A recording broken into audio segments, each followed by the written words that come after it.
Good evening, class. Today, I'm going to be offering an analysis of how dietary fiber can actually support colon cancer prevention. I will be doing this through a series of breaking down how fiber works in the diet, how colon cancer is becoming a significant risk in the United States. I'll be covering some of the food sources of fiber, as well as the recommended effective intake of fiber. And finally, I will bring this all together in a conclusion that will hopefully change your mind about how fiber can actually be a preventative factor for colon cancer. The American Cancer Society has estimated that the number of colorectal cancers in the United States in 2025 alone are going to be about 1,320 new cases for colon cancer, about 46,950 new cases of rectal cancer alone. These are significant numbers and indicates that colon cancer and rectal cancer are becoming a serious problem in the United States. 52,900. Those are the estimated number of deaths that are going to result from colon and rectal cancer in the United States in 2025. The blue ribbon represents colon and rectal cancer awareness.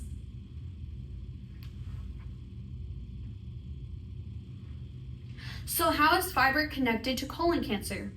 Well, let me explain.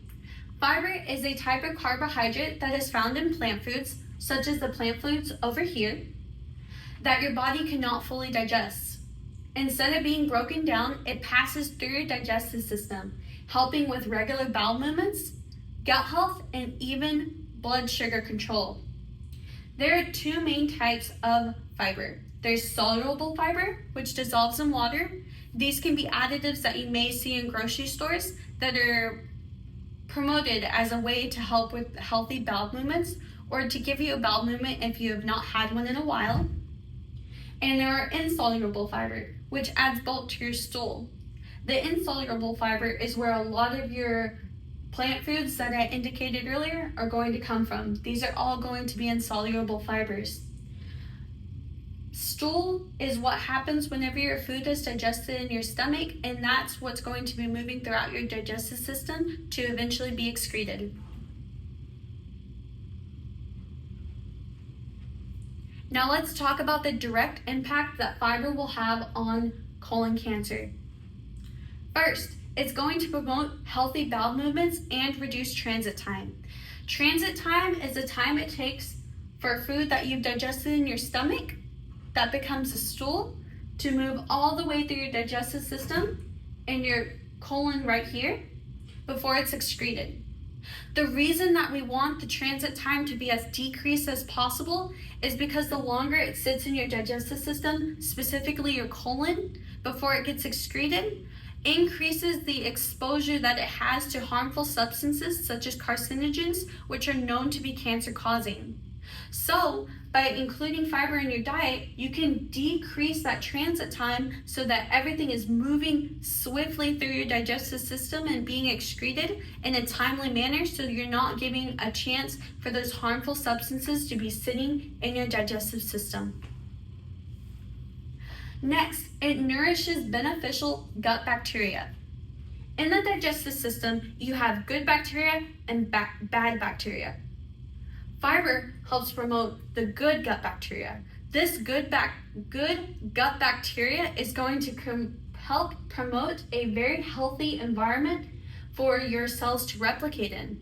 And that is going to be very essential in cancer prevention, because whenever your cells become mutated or they come into contact with cancerous cells, the first thing that mutation is going to cause is a replication in those cancerous cells. So by increasing your gut bacteria, your good gut bacteria that is, you're creating a healthier microbiome so that cell replication will take place in a more beneficial way, which is going to help prevent colon cancer.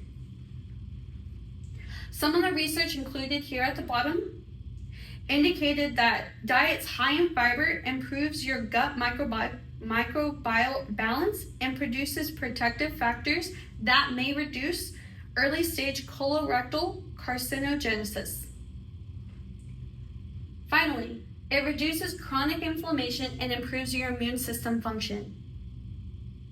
Fiber lowers systemic inflammation by improving gut barrier function and reduces pro-inflammatory markers.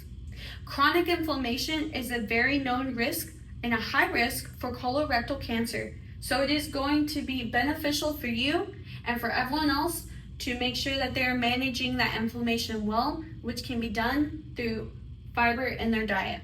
And is actually going to be an essential component of that. The same study conducted emphasized that higher fiber intakes correlates with lower inflammation and improved immune regulation, both of which protect against colorectal cancer development.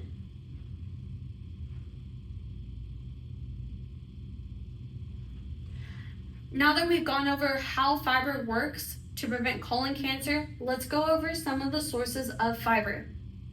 Over here is a picture of some high fiber foods that you may easily recognize, such as popcorn or green peas, which are not my favorite, but to each their own.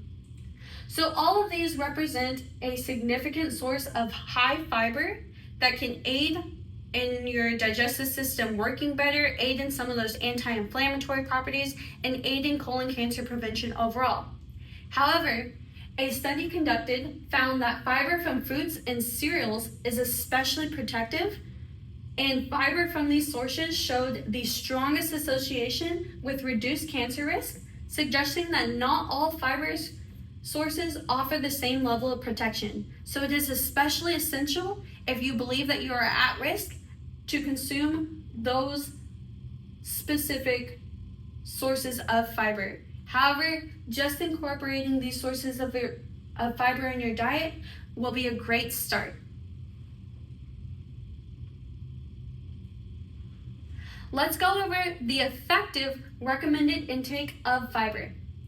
So, according to this study below, the correct fiber intake for adults is about 30 to 35 grams of fiber in men and 25 to 32 grams of fiber in women. This is what's going to bring the benefits of a healthy gut microbiome, healthy metabolic health, as well as reducing cardiovascular diseases and the risk of colonic cancer. Over here, we have a picture of what a day of eating 25 grams of fiber is going to look like. Of course, this would be catered more towards the women, but it offers a breakdown of how much fiber you're going to be eating per meal. And this can be a great way for someone to get started eating fiber and incorporating it into their diet. So diagrams like this offer a great way for you to incorporate fiber into your diet, as well as give you a breakdown which can be easier to digest, literally and figuratively. In conclusion, there are 3 things that I want you to take away from this presentation. First, colon cancer is becoming a very real issue in healthcare, and fiber is going to be a powerful and essential component for prevention. So if it's such a powerful component, wouldn't it make sense for us to include it in our diet? Second, fiber promotes regular digestion, beneficial gut bacteria, and it reduces inflammation, as you saw with the evidence-based resources that I provided at the bottom of my slides.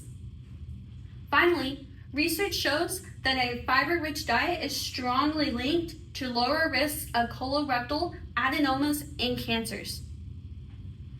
Colon cancer is becoming a significant issue in the United States. With it, we need to be finding ways to combat the rise of the numbers of colon and rectal cancers that we are seeing in the United States. And fiber is an excellent lifestyle change that you can make that will help aid in colon cancer prevention. Thank you for listening to my presentation.